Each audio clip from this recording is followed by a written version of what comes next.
రైతు బిడ్డ Nirmala Reddy first time pots clean చేస్తుంది లైఫ్లో. వాన్ పడేటట్టుంది, ఇప్పుడు అదంతా బంకమట్ అయిపోద్ది. ఏం చేస్తుందమ్మా? హెల్ప్ చేయకూడదు, నువ్వు కూడా అమ్మకు పోయి. పేడుతున్నావండి పేడ. చూడండి పూజ ఎంత టీచ్ చేస్తుందో నేను క్లీన్ చేస్తూ ఉంటే. నార్మల్గా ఏంటంటే ఈ రీపాటింగ్ చేసి చాలా రోజులు అయిపోయింది, ఓపిక ఉండట్లేదు. అందువల్ల గార్డెన్ అలాగే వదిలేశానమాట. మొత్తం కూడా కలుపు మొక్కలు గడ్డి అంతా పెరిగిపోయింది. సో అందువల్ల ఇప్పుడైతే నాకు మొత్తం రీపాట్ చేద్దాం అనుకుంటున్నాను. సో దీనికి కారణం మన లక్ష్మీ అక్క అనమాట. ఏంటంటే మొత్తం గార్డెన్ క్లీన్ చేయడానికి జస్ట్ ఒక ఎంకరేజ్మెంటు. ఎందుకంటే తను ఎక్కువగా కూరగాయలు పండిస్తూ ఉంది. సో ఆ క్రమంలో నాకేం చెప్పిందంటే ఇన్ని పార్ట్స్ ఉన్నాయి కదా, కొన్ని కూరగాయలు పండించుకోవచ్చు కదా అని చెప్పి. అందువల్ల నాకు కొంచెం ఇంట్రెస్ట్ వచ్చింది. సరే తను అంటుంది ఒక 100 పార్ట్స్ అన్నా కూరగాయలకు పెట్టు, మిగతావి కావాలంటే నువ్వు పూల మొక్కలు వేసుకో అని చెప్పి. మనకు మొత్తం కూడా ఒక 250 పార్ట్స్ దాకా ఉన్నాయి, ఒక 100 దానికి కేటాయిద్దామని అనుకున్నాను. సో మొత్తానికి ఫస్ట్ మట్టిని తయారు చేసుకోవాలి. మనం ఆర్గానిక్గా పండించాలనుకుంటున్నాను కాబట్టి మనం ఏది మందులు వాడకుండా ట్రై చేస్తున్నాం. సో మొత్తానికి మట్టిలో అంతా కూడా కిచెన్ వేస్ట్ అంటే వెజిటబుల్స్ కావచ్చు, ఫ్రూట్స్ కావచ్చు, అవన్నీ కూడా ఒక దానిలో మగ్గబెట్టాను. ఒకవేళ మనకు మట్టి ఉంటే కనుక డైరెక్ట్గా మట్టిలో కూడా పెట్టేయచ్చంట. నాకు వీటి గురించి పెద్ద తెలియదు, ఎందుకంటే నేను ఎక్కువగా పూల మొక్కలు వేసాను కానీ ఒకసారి బీరకాయ మొక్క వేసాను.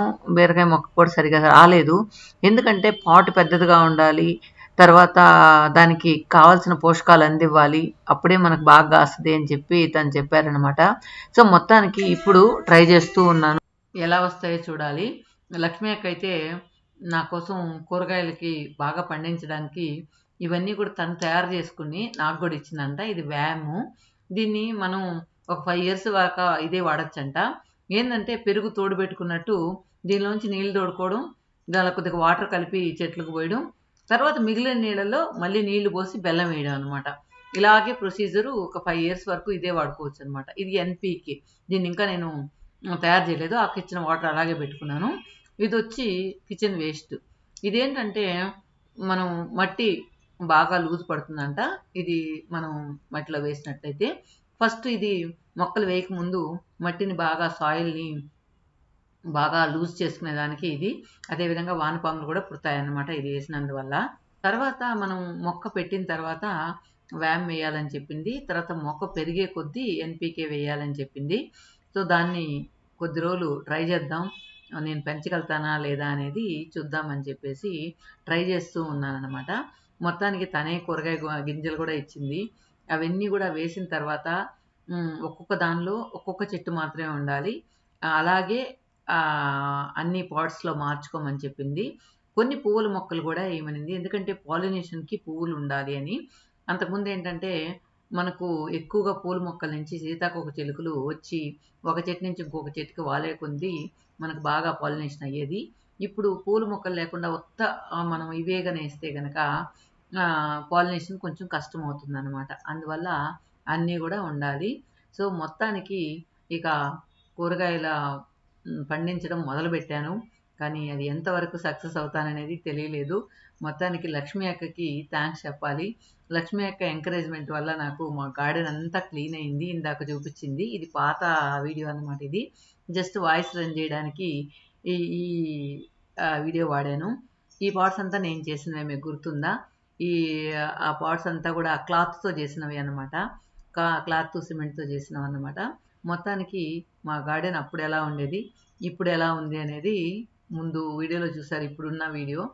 సో మొత్తానికి కూరగాయలు పండించిన తర్వాత, కూరగాయ చెట్లు వచ్చిన తర్వాత మీతో ఒక సపరేట్ వీడియో షేర్ చేస్తాను. ఇంట్రెస్ట్ ఉన్న వాళ్ళు కూడా, మీకు చిన్న టెర్రస్ ఉన్నా కూడా ఇలాంటి కూరగాయలు పండించుకోవచ్చు. ఎంత టెర్రస్ గార్డెన్ అయినా కూడా మామూలు భూమిలో వచ్చినట్లు రావన్నమాట. నేల మీద అయితే చెట్టు బాగా పెరుగుతుంది, టెర్రస్ మీద అయితే అంత ఇదిగా ఉండదన్నమాట. కానీ వేరే దారి లేనప్పుడు ఇదే మనం తయారు చేసుకోవచ్చు. మొత్తానికి ఊర్లో నుంచి మనం ఎరువు కూడా తీసుకొచ్చాను. ఆ ఎరువు తర్వాత మట్టి, ఈ తర్వాత కిచెన్ వేస్టు, ఇంకా అక్క చెప్పినప్పటి నుంచి కిచెన్లో ఏది కూడా నేను పడేయట్లేదనమాట.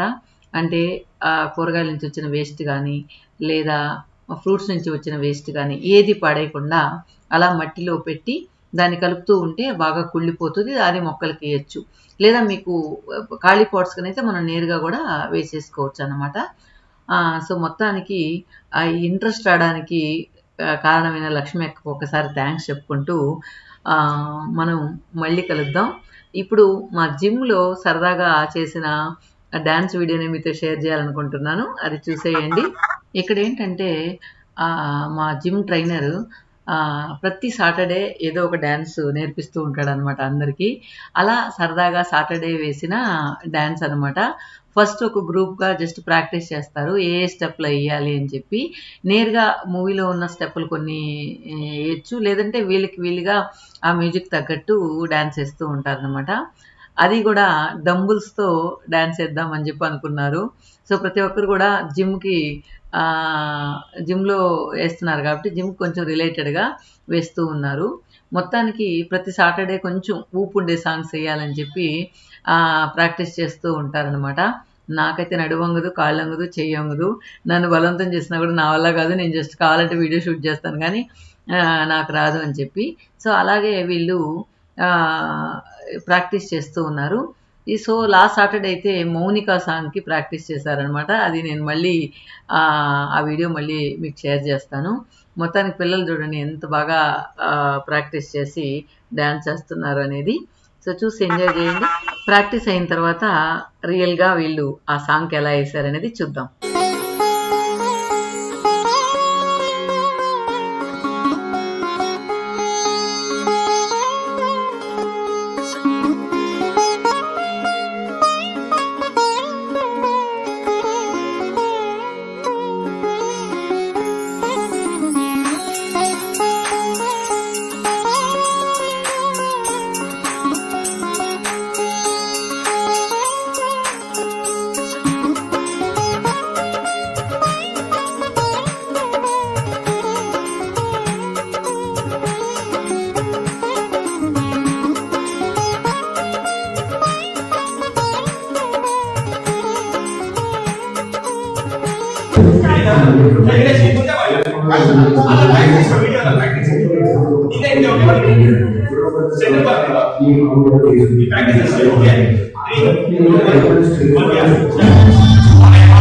ఈ